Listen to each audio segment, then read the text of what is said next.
Bam!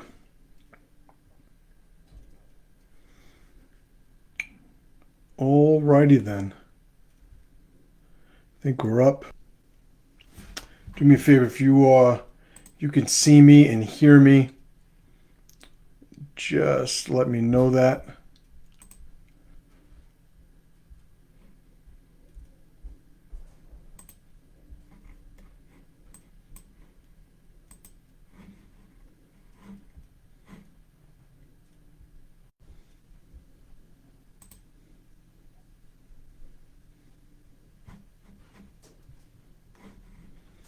I'm just sharing it to groups and stuff.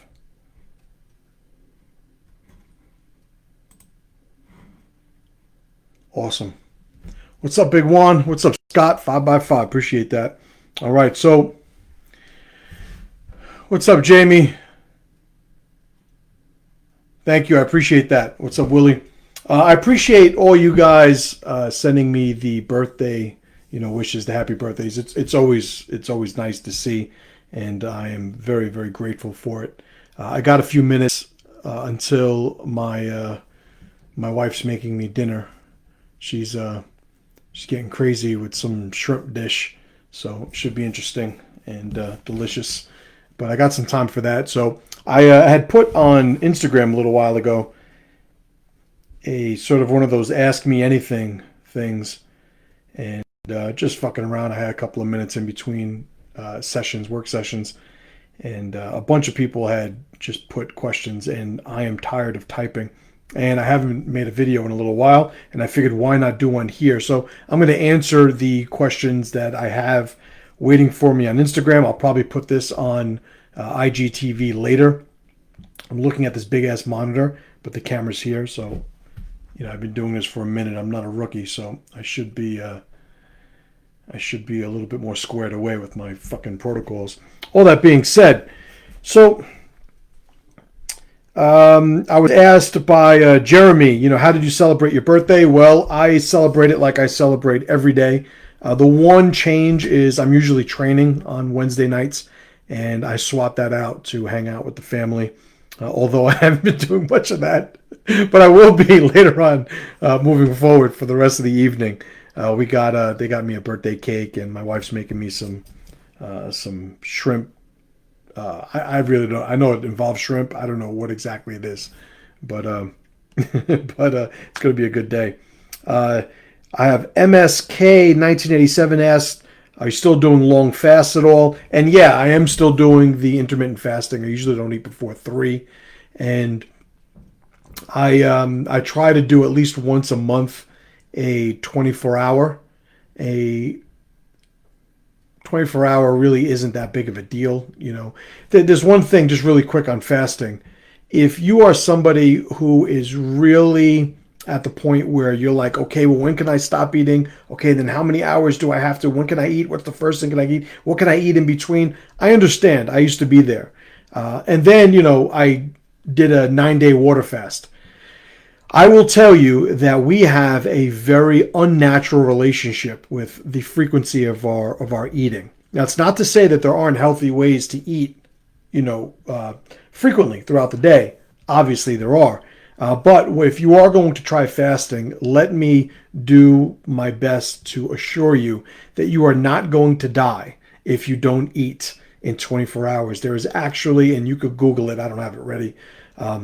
You can Google the time-stamped sequence of events of what happens to your body as you fast.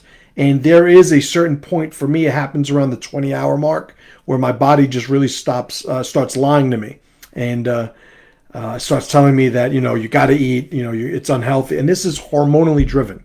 So if we understand the sort of culprit, it allows us to sort of take it out of abstraction and just be a little bit more effective in managing it. So absolutely, everybody should be experimenting with fasting. I do it regularly. Somebody had asked, when is the book coming out? So the book is coming out soon. So right now it is going through its second process of editing, and I see a bunch of people writing a bunch of things here. I will answer you. I promise you. The book is coming out soon. If I had to guess, it's probably going to be before the end of February. However, I am going to be probably in a week or so actively recruiting people to get advanced copies. And the way it works, and understand, the way I work is I start things and then I learn how to do them, right? So I usually learn how to do them after I've started. That's just the way that I operate. It's pressure to power model. It's how I leverage the things that actually, pull the best out of me. All that being said, probably in another week or two, I'm going to be actively recruiting people for my pretty much my tribe of reviewers, right? So for the Tribenomics book, some of you don't even know I'm coming out with a book. Yeah, I'm coming out with a book, by the way. For the Tribenomics book, I am going to have a group of people that I rely on to give me some feedback.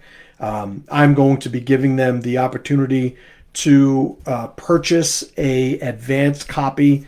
I think I could set it as low as I think 99 cents, something like that. And I will be handing out that promo code to individual people.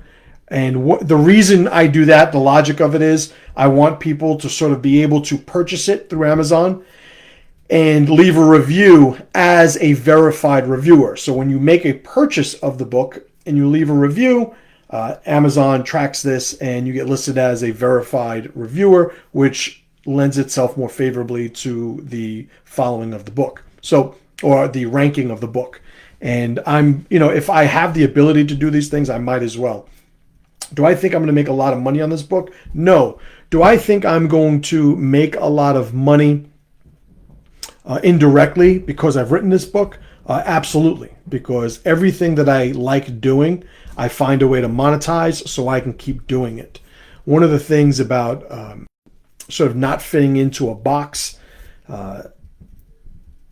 personality-wise, I'm a little, I used to say I was weird, and then White Boy Pat reminded me, well, there's a certain point where if you start making enough money, you stop being weird and you start being eccentric. Right? So I got to always give him credit for that. But I am an eccentric personality, and doing the things that I like to do, I find a way to monetize because it allows me to keep doing it.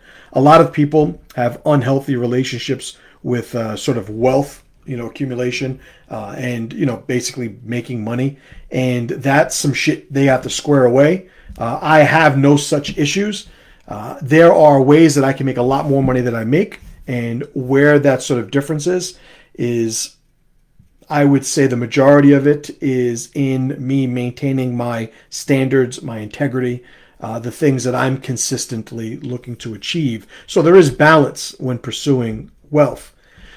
I'm going to be vulgar for a second. Those of you guys that, you guys know that I do one-on-one coaching, and a very, very common thing in my coaching is my vulgarity. So it's come to the point where, usually, and I coach men. I don't have any women coaching students. Not that I'm opposed to it. It's just not the way it works out. But one of the things I do early on when I meet with them is I make sure that they are either by themselves or they have headphones. Because I tell them, listen, I sort of go where the sort of ether takes me. And there are going to be times where, I'm going to use an analogy that you are not going to want anybody else to hear, because they are going to be either traumatized by the vulgarity or they're going to be absolutely dumbfounded because they don't have the context. All that being said, those people that think they would do anything for money, they know I don't care, and usually get this from people who grew up poor or who have a low sense of self-worth because they haven't developed it. They usually, sort of attribute wealth or their own personal value to what their wealth is. An external, sort of metric, determines how they feel about themselves, which is obviously unhealthy.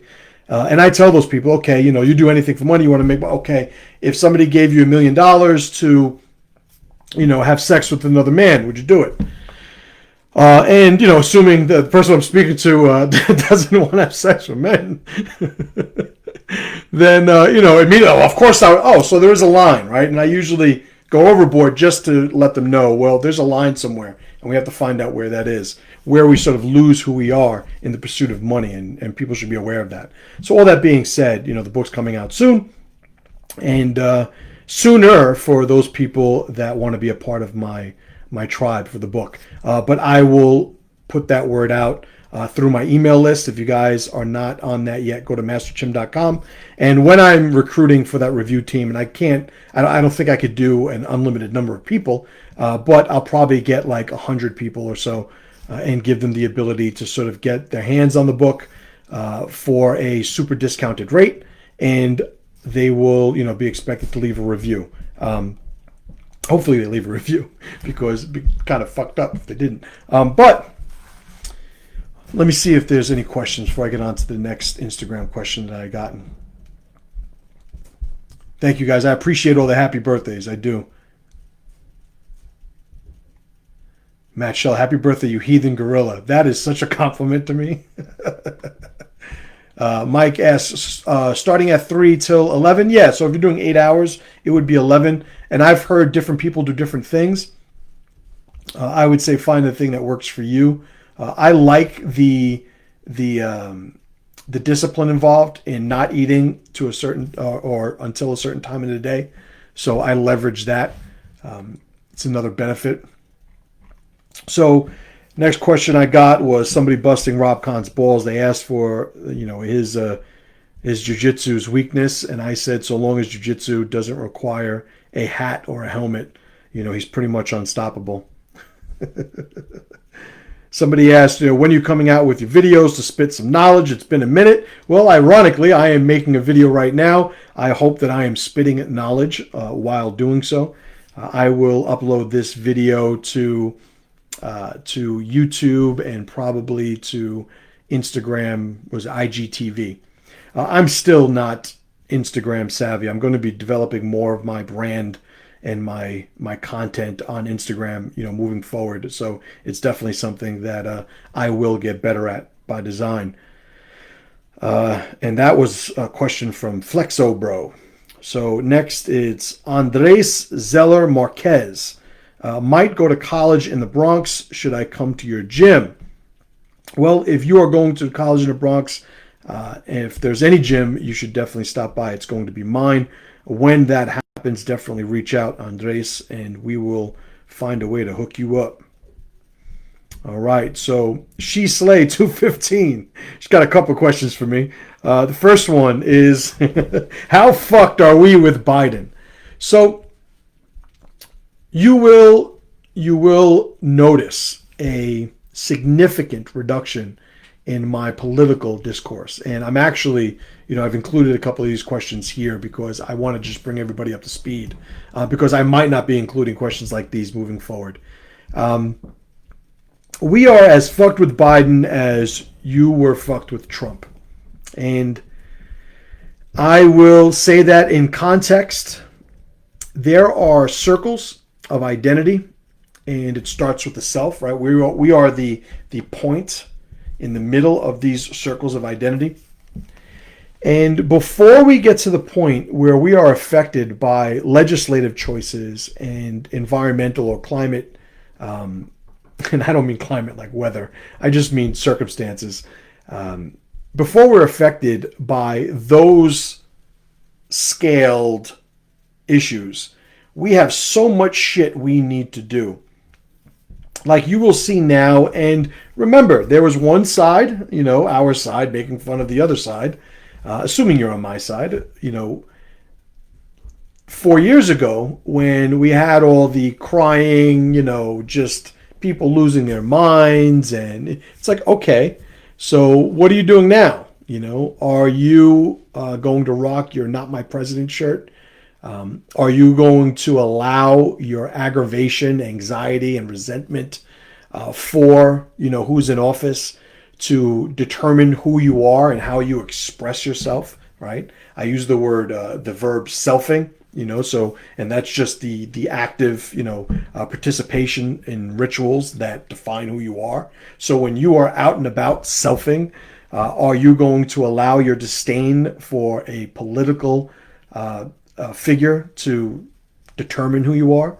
One of my phrases that I've used before is anti to is equivalent to slave to. So to say you are anti something means that you have your identity pretty much associated, anchored, enslaved to another. And it's not a healthy thing, right? It's all external determinants of who you are, and that's not the way to best do that. So I don't think we're fucked with Biden because I think there are going to be people winning during these next 4 years. There's going to be people crushing these next 4 years. And you could either do the things that they do or not, and it's one of the great things about life is that we all have choices and options. But I will say that being somebody who is extremely vocal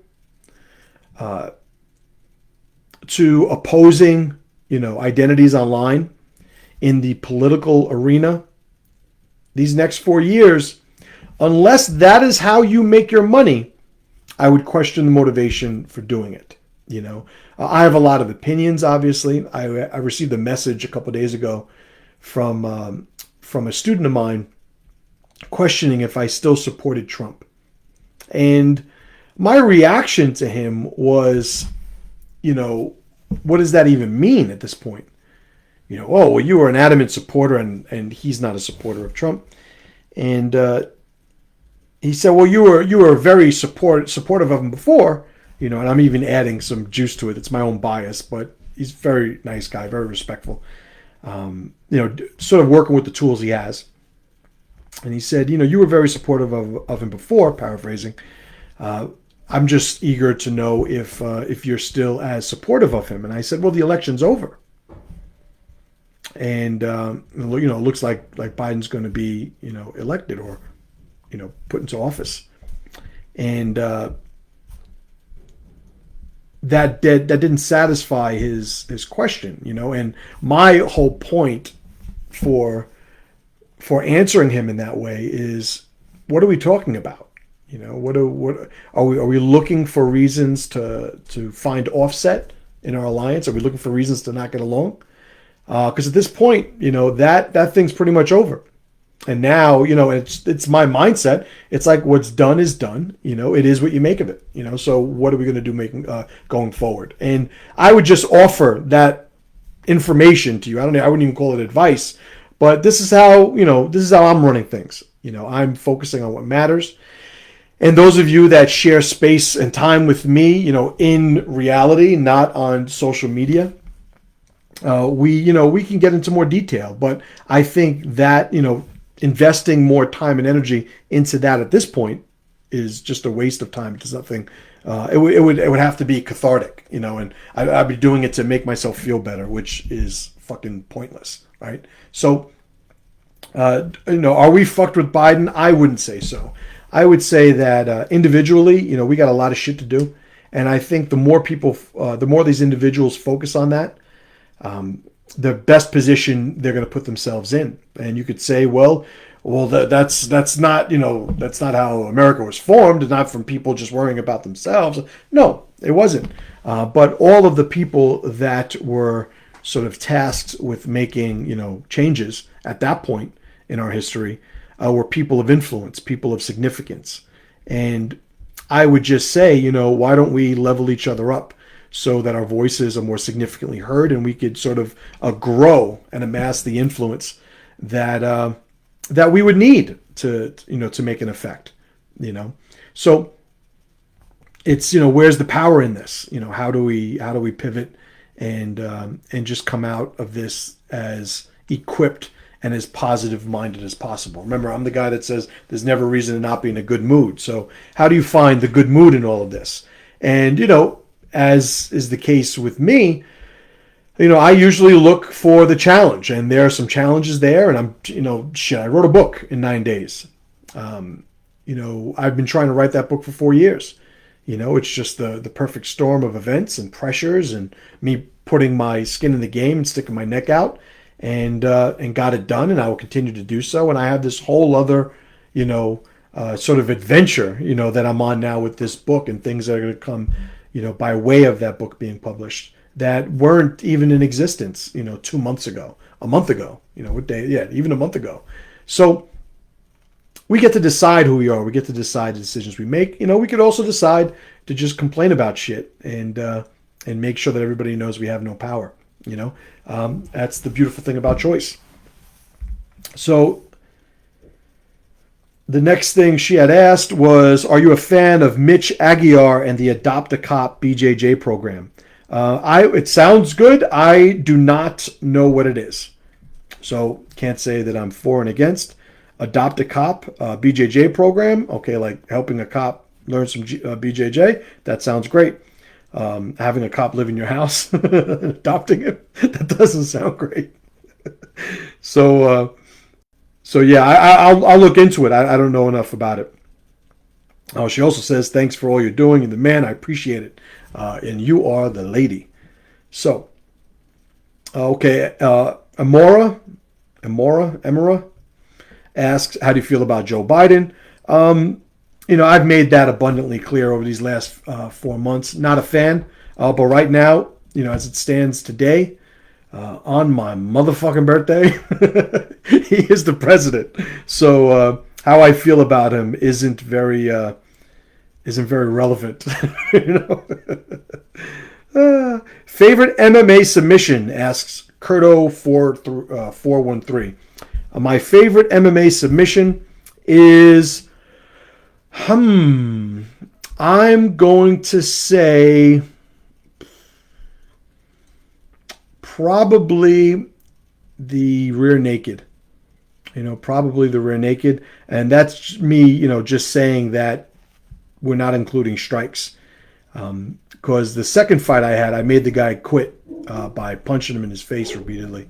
And that is a hell of a way to make somebody submit too. But barring that, we will say, or I will say, a rear naked, getting somebody's back and finishing them that way.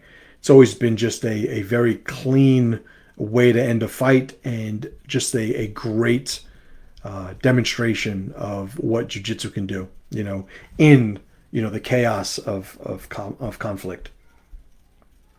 NJC, okay, this is Martino. Martino asked, how many deer did you catch this season?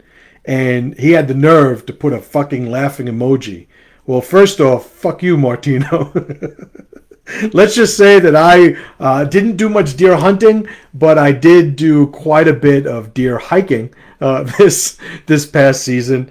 But alas, it was not to be. I had one shot. Oh my God. I had one shot at a buck probably a month ago at this point.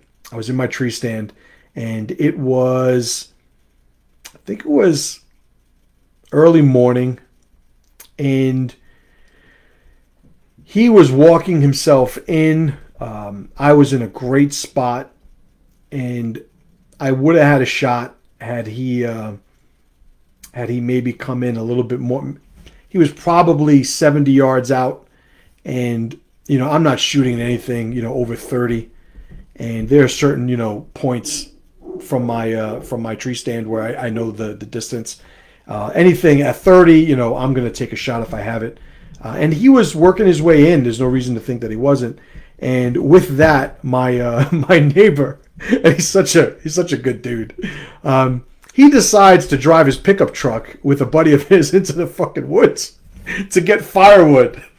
I have lived here 4.5 years. I've never seen him do this before. I had not seen a buck, because all I have is a buck tag. I didn't have a doe tag. So I had not seen a buck the whole fucking time, and he decides to go and get firewood while I'm looking at this buck, and obviously spooks the fucking thing. And I'm just sitting there. They didn't even know I was in a tree stand the whole time. I'm just sitting there looking at him and his buddy collect firewood. And, it was like, it was a moment, but no luck. But don't forget, Martino, that I said fuck you, okay, for asking. All right, what's going on?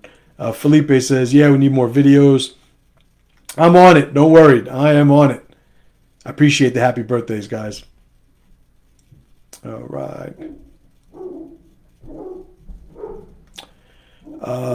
Matt says, I've already pre-ordered Jack Donovan's book, Fire in the Dark. Use your email list, offer pre-orders. I'll help you review it. I Audible read all the time. Yeah, that's the plan. That's the formula that I'm running, Matt. I appreciate you offering the the insight. It's actually what is on the agenda right now. not pre-ordering Jack Donovan's book, but using my list to offer the pre-orders. All right, Mike says, stay the course, my friend. It's going to be a tough going. I wouldn't have it any other way. I would not have it any other way. You know, it's worth mentioning, too, and I only have another couple of minutes. I'm going to jump off. You know, I live this shit. You know, when it's pressure to power, you know, when I say this, there's so much that that I think people are trained to sort of dismiss, or they just look at as a, you know, I'm a talking head on social media, and a lot of, you know, the majority of people that follow my stuff haven't met me, you know, in person. I just mentioned on an email recently that one of the best compliments I got from a testimonial. I had asked a bunch of guys from my Warrior Project membership site, you know, hey guys, I'm doing this other project and I need some testimonials. You know, do me a favor, if you want to give me one, just write it here or send me one. And one of my guys, shout out to my man Daryl, he said a lot of great things, but one of the things he said that really stuck with me is, you know, he had followed my stuff for a couple of years, the Pressure Project and my email list and some of my programs and stuff. But eventually he had come to a PressureCon event. You know, I have these 2 events a year, one in the summer, one is actually happening this upcoming weekend. And when he met me, he said, who I was in person is the exact same person that I was, you know, online and on the podcast. And to me, that is the pinnacle of a compliment because I look to be authentic. All that being said, it's, you know, it's pretty important to me that the things that I teach, I understand, I know, I have good reps and bad reps with. I've built a relationship with these concepts.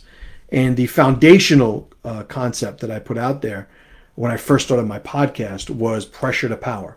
And that's who I am. That's what it's about. So when I see a challenge, there are things, you know, I'd love to say, you know, I never get upset. I never get, you know, beat down or aggravated, or I'm never anxious, or I'm not like, no, I'm fucking human, you know. But I've trained myself to have a process that kicks in, you know, when those situations, you know, present themselves. And sometimes I get, you know, sort of set it back, you know, further than others. But I'm back on the horse with a plan, you know, within a beat or two, and that's, you know, that's a testament to the investment of time that I've made training myself to do this. So, you know, it's going to be tough going because for me, it's always tough going. You know, sure, we'll have some new, different reasons, you know, these next couple of years, but it's not even worth allowing that to sort of enter within arm's reach. You know, there are a lot of people who are asking me privately, you know, well, what should I do? Or do I have to be worried? And it's like, well, let's go over some things you can do. But by the way, all of these things you should have done already. You know, so these are things to do, not because of the political climate and how it's changed. These are things to do because they're good ideas and you should do them. And maybe you allow this political situation to just create the leverage that you needed to actually do something. And, you know, I'm not talking about anything fucking crazy. I'm talking about, you know, where should I put my money? What should I do in terms of where I'm living? With homeschooling, I've been fielding a lot of homeschooling questions from guys that follow my stuff and from my coaching students. You know, all these things, they're good ideas because they're good ideas. It's not that they were bad ideas. But now, because of the election, now they're good ideas. That's just not the way it works, right? So, trying to be consistent is one of the goals that people should have. All right. Tom says, "Glad you were born." Me too. I appreciate that. All right, guys. I'm gonna end it there. I appreciate you all. I'm going to go up, and I think my wife should be done with dinner soon, if not already. She's good. She wouldn't even message me, so I told her I was doing a live show. But I'm going to go eat dinner with the family. I'm going to allow them to sing happy birthday to me. But I appreciate that you guys are hanging out, and all of the the birthday wishes. Guys and ladies, I am very, very, gracious for, and I appreciate that. If you haven't signed up to masterchim.com to get my emails, please do so. Right now, I am in the middle of a 10 Reasons to Quit Social Media campaign, and there's some info there. And yeah, even though I'm doing a social media video right now, I still believe that 100%. I will say, it's funny, and this is just an observation I'm making right now. In the moment, I have, I think, almost 60,000 fans on the Master Chim page. I have almost 5,000 friends on my personal page. I've gotten, I think, 300 happy birthdays. All right. So I am super grateful for that. But getting to the point of how artificial all of this is, like if somebody's really a friend, how do you not say happy birthday? Right. And I would say 300 people, a lot more people that are saying happy birthday to me and wishing me well than I've actually, connected with, in the real world. So I appreciate that. All right, guys, I'm rambling. I'll talk to you guys soon. I'll be on soon. I'll be on again soon. MasterChim.com, put your email in. And as always, brothers and sisters, pressure to power.